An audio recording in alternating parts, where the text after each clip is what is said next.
myself Assistant Professor Mudassir Sayyed. मैं मेरा qualification के बारे में बात करूँ तो I am done my MMS from university of Mumbai. I have done BMS bachelor degree, bachelor of management studies. बहुत दिनों से मैं सोच रहा था कि कुछ वीडियोस बनाना यूट्यूब के ऊपर, और मेरा प्रोफेशन देखा जाए तो I am a teacher, right. I teach to 11 to MBA students. और मैं कुछ बच्चों को सिखाते सिखाते मुझे लगा क्या मुझे भी अपना एक YouTube चैनल खोलना चाहिए और मुझे भी कुछ वीडियोस बनाना चाहिए जहाँ पे मैं बच्चों से और कनेक्टेड हो जाऊँ रिलेटेड विद कुछ टॉपिक्स के ऊपर. तो मैं टॉपिक सोच रहा था कि टॉपिक्स क्या होना चाहिए. बच्चे जो कॉमर्स के बच्चे होते हैं और बच्चों को कॉमर्स समझने के लिए और बच्चों को बेसिक बिजनेस समझने के लिए जरूरी होता है मैनेजमेंट. तो मैंने बोला सर क्यों ना मैं पहला वीडियो मैनेजमेंट पे बनाऊँ. और बहुत सारे बच्चों का बहुत सारे इंस्टीट्यूट्स में जाता हूँ, बहुत सारे क्लासेस में जाता हूँ, बहुत सारे गेस्ट लेक्चर देने जाता हूँ. तो बच्चों को जो मैं पहला क्वेश्चन पूछता हूँ what do you mean by management, और बच्चे लोग दे आर एम्प्टी कि मैनेजमेंट को पता ही नहीं होता. और बहुत सारे सवाल भी होते हैं कि what are the difference between the principle of management and function of management. तो दे आर ब्लैंक. तो मैं बहुत सारे ऐसे बच्चे जिनको पता ही नहीं होता कि मैनेजमेंट क्या होता है. तो मैंने सोचा क्यों ना एक पहला वीडियो मैं मैनेजमेंट से स्टार्ट करूँ कि मैनेजमेंट होता क्या है. तो मैंने with the help of my students and with the help of my colleague मैं पहला वीडियो बना रहा हूँ. और जो पहला वीडियो का जो टॉपिक है वो है हमारा principal of management. Principal of management होता क्या है और प्रिंसिपल मैनेजमेंट को किस तरह से एप्लीकेट किया जाता है, अप्लाइड किया जाता है, उसके ऊपर हम लोग आज डिस्कस करेंगे. और हम ये भी देखेंगे कि what are the difference between the principle of management and function of management.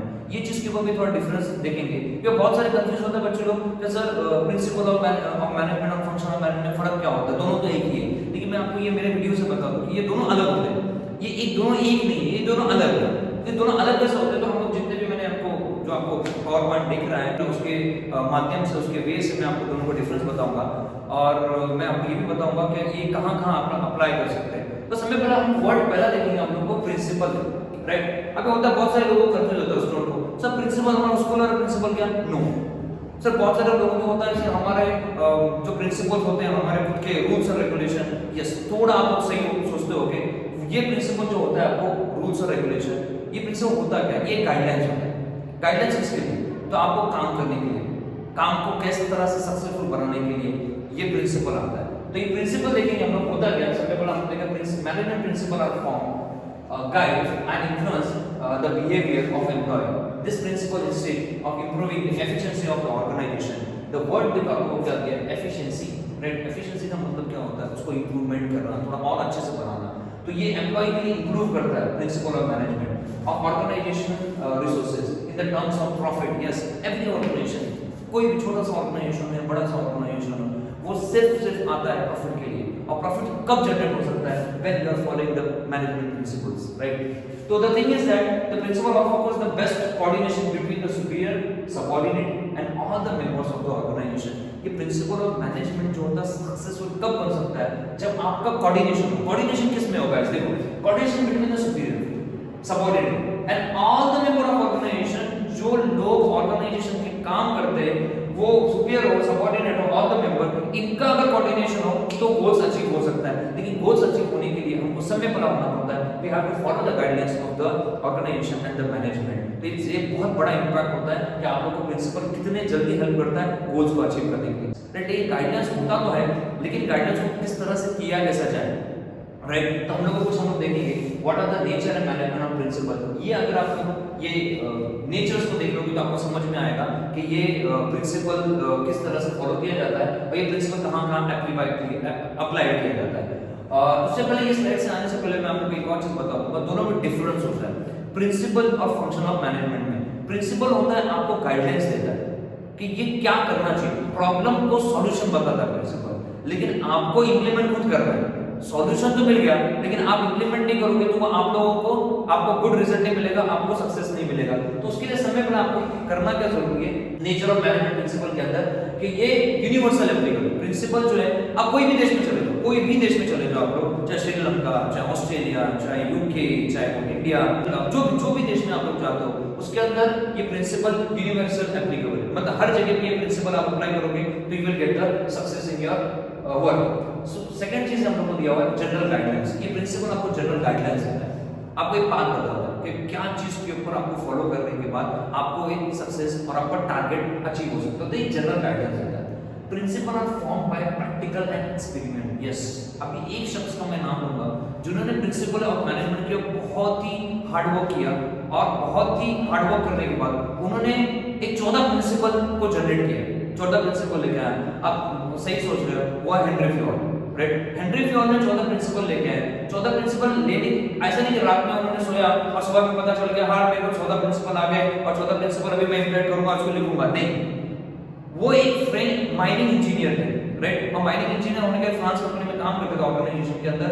उन्होंने बहुत सारा काम किया और काम करने के बाद उन्होंने देखा कि एक ऑर्गेनाइजेशन को सक्सेसफुल बनाने के लिए कुछ प्रिंसिपल होना चाहिए और प्रिंसिपल होना चाहिए कि वो मैनेजमेंट प्रॉपर तरीके से कर सके। तो ये अभी हम लोग वो भी देखेंगे 14 प्रिंसिपल हेनरी फ्योल के क्या क्या थे। तो उन्होंने क्या किया, उन्होंने एक्सपेरिमेंट किया प्रिंसिपल्स को और एक्सपेरिमेंट करने के बाद उनका प्रैक्टिकली नॉलेज मिलने के बाद उन्होंने 14 प्रिंसिपल लेके आए। और जो आज बहुत सारे मैनेजर्स, बहुत सारे एम्प्लॉयज जो बड़े बड़े ऑर्गेनाइजेशन में काम करते हैं वो 14 प्रिंसिपल को अप्लाई करते हैं और अप्लाई करने के बाद they are getting the success in that. तो ये प्रिंसिपल जो होते हैं are form by practical and experiment. ये ऐसा नहीं कि भाई हाँ सोच लिया, डिस्कस कर लिया, हो गया, नहीं। ये प्रिंसिपल ध्यान में रखो स्टूडेंट्स, ये होता है form by practical and experiment. जब प्रैक्टिकल एक्सपेरिमेंट होएगा जब ये प्रिंसिपल क्या होगा, आप लोगों को रिजल्ट देगा। उसके बाद flexibility, yes, according to the situation you can change your principles. Principle in the sense वो 14 प्रिंसिपल हेनरी फ्योल की बात नहीं कर रहा हूं, लेकिन जैसा आपको लगे कि आपको उसमें कुछ चेंजेस करना है, यू कैन चेंज, राइट। कुछ प्रिंसिपल है जो आपको चेंज कर सकते हो आपको गोल्स अचीव करने के लिए। उसके बाद बिहेवियर इन नेचर, आपको पता है कि ऑन हो कि ऑर्गेनाइजेशन में जो काम करते हैं बहुत सारे ह्यूमंस काम करते हैं, राइट। और बहुत सारे ह्यूमन का क्या होता है, अलग अलग बिहेवियर होता है। हमको हर एक बिहेवियर को समझना है और बिहेवियर को समझने के बाद हमको क्या करना है, प्रिंसिपल को वर्कआउट, कौन बंदा क्या प्रिंसिपल के ऊपर इजीली पड़ेगा और वो बंदे को किस तरह से वो प्रिंसिपल अडॉप्ट होएगा, वो हिसाब से हमको क्या करना है, उसको देना है। इसके लिए हमको ये बोला है क्या नेचर में क्या they are behaviour in the nature. उसके बाद हम लोग को दिया है कॉज एंड इफेक्ट रिलेशनशिप। ये एक इफेक्ट होता है, कॉज एंड इफेक्ट रिलेशनशिप होता है जो प्रिंसिपल ऑफ मैनेजमेंट के अंदर बहुत ज्यादा रोल प्ले करता है। और लास्ट में जो नेचर ऑफ मैनेजमेंट प्रिंसिपल का दिया हुआ, all the principle are the equal importance. आप एक भी प्रिंसिपल को छोड़ नहीं सकते और एक भी प्रिंसिपल को स्किप नहीं कर सकते, आपका मैनेजमेंट जो है प्रॉपर तरीके से नहीं होएगा। Again I am repeating, principal of management different है और फंक्शन ऑफ मैनेजमेंट डिफरेंट है। प्रिंसिपल ऑफ मैनेजमेंट गाइडेंस देता है और फंक्शन ऑफ मैनेजमेंट आपको कुछ 6 फंक्शन बताता हूं जो आपको इंप्लीमेंट करना है after following the guidance of the principle of management. 6 functions होते हैं जो हम लोग को फॉलो करना है, मतलब करना है, राइट। अगर कोई चीज को हम लोग को सक्सेसफुल बनाना है, एक तो होता है आपका प्लानिंग, राइट। अगेन प्लानिंग क्या होता है, कोई भी इवेंट्स होता है तो हम समय पर उसको प्लान करते हैं। उसके लिए ऑर्गेनाइज होना है, ऑर्गेनाइजिंग जो होता है प्लान करने के बाद जो हमने प्लानिंग किया उसको इंप्लीमेंट करने की बात होती है, वो होता है ऑर्गेनाइजिंग, राइट। थर्ड होता है हमारा स्टाफिंग, भाई वो काम को कौन करेगा, तो best candidate for that best work, right. Best काम को अच्छे से करने के लिए विल चूज द स्टाफ, मतलब एम्प्लॉय। उसके बाद होता है कि at the point of view we have to maintain the coordination, control, coordination एक होता है फंक्शन के अंदर। उसके बाद होता है कोऑर्डिनेशन जो है उसके हम लोगों को मेन इंपॉर्टेंट चीज होता है कोऑर्डिनेशन होने के बाद एक टीम वर्क आ जाती है कोऑर्डिनेशन में। और जो फिफ्थ होता है वो होता है डायरेक्शन, मतलब achievement for your goals. Last 6 वाला जो होता है, राइट, वो होता है कंट्रोलिंग। पांचों फंक्शन बराबर चल रहे हैं लेकिन कंट्रोल ना हो तो पूरा फंक्शन जो है हमारा बेकार हो जाएगा। तो 6 वाला जो है बहुत इंपॉर्टेंट है फंक्शन ऑफ मैनेजमेंट के अंदर, वो होता है कंट्रोलिंग। इसका थोड़ा नेक्स्ट वीडियो में पूरा बताऊंगा फंक्शन ऑफ मैनेजमेंट। फिलहाल हम लोग प्रिंसिपल के बारे में बात करें तो प्रिंसिपल के बारे में हम लोग क्या करेंगे, उसको थोड़ा कंप्लीट करेंगे, राइट।